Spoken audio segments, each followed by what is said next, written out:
Bonjour à tous, aujourd'hui une petite vidéo depuis cette terre des Cévennes qui est au cœur de la France et qui parle vraiment de l'histoire de Dieu avec notre pays et avec les nations en général. Il y a plusieurs siècles, il y a vraiment une visitation du Saint-Esprit ici. La plupart, vous avez déjà entendu parler de l'histoire des Huguenots, ce peuple de protestants qui a décidé vraiment de se tenir en faveur de Dieu dans l'histoire de la France.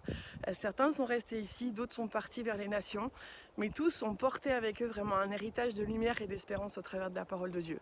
Et dans ces quelques jours de la rentrée, alors que j'étais là, vraiment j'ai senti comment le Seigneur me parlait d'être des porteurs d'espérance. Pas une espérance qui soit juste une espérance d'une attente dont on ne sait pas si elle va arriver, mais d'être des porteurs d'espérance d'une attente qui est motivée vraiment par notre foi et d'une attente qui est motivée par le fait que nous savons que Dieu a des promesses pour nous, pour chacun d'entre nous, pour nos familles.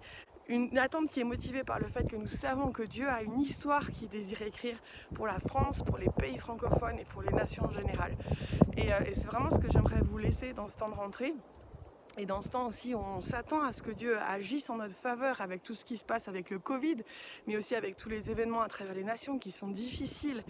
Et ces gens en fait qui ont vécu ici il y a plusieurs siècles, ils ont vécu vraiment dans un temps où il y avait des ténèbres, où il y avait de l'obscurité, où il y avait de l'adversité, mais ils ne sont pas laissés intimider, ils n'ont pas laissé la peur dominer, ils n'ont pas laissé le désespoir gagner leur cœur et appesantir leur vie au point de perdre l'idée de ce que Dieu était en train de faire. Et il me semble vraiment qu'ils sont un message aujourd'hui dans ce temps de rentrée pour nous, de dire on est dans un temps qui est sombre, on est dans un temps où il y a de l'obscurité, on est dans un temps où il y a des choses difficiles. Et au milieu de ces choses difficiles, on peut être vraiment cette lumière qui dit qu'il y a une victoire de la lumière sur les ténèbres. Vous connaissez tous ce verset qui est dans Jean 1 et qui parle de Jésus qui est venu au milieu de nous, qui était la lumière et les ténèbres ne l'ont pas vaincu. Et il me semble que c'est une parole pour cette saison. Et la lumière vient, la lumière de Dieu, la gloire de Dieu désire se révéler dans ce temps de rentrée et dans cette année qui va commencer aussi pour ceux qui suivent le calendrier juif dans ces semaines qui viennent. La lumière vient au milieu des ténèbres et les ténèbres ne la vaincront pas. Donc soyons des porteurs de lumière.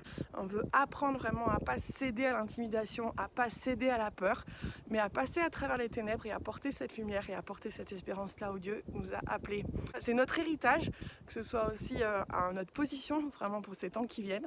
On ne sait pas exactement quoi faire par rapport aux difficultés qui sont là et aux ténèbres qui sont là, mais il y a une chose qu'on peut faire, c'est se positionner en Dieu, se positionner dans la salle du trône, se positionner dans sa présence, porter sa lumière, porter son espérance, déclarer la bonne nouvelle de l'évangile, appeler nos contemporains vraiment à rencontrer Jésus et manifester sa puissance là où on est appelé de toutes les manières dont Dieu nous en donne l'opportunité. Alors je vous bénis vraiment pour ça, que vous soyez vraiment les héritiers des Huguenots qui ont vécu dans ce pays. Puis vous voyez derrière moi, on voit beaucoup de montagnes, on ne voit pas les gens qui y habitent, mais il y a beaucoup de personnes qui sont là et qui attendaient à l'époque la révélation des fils de Dieu. Et aujourd'hui c'est un peu pareil.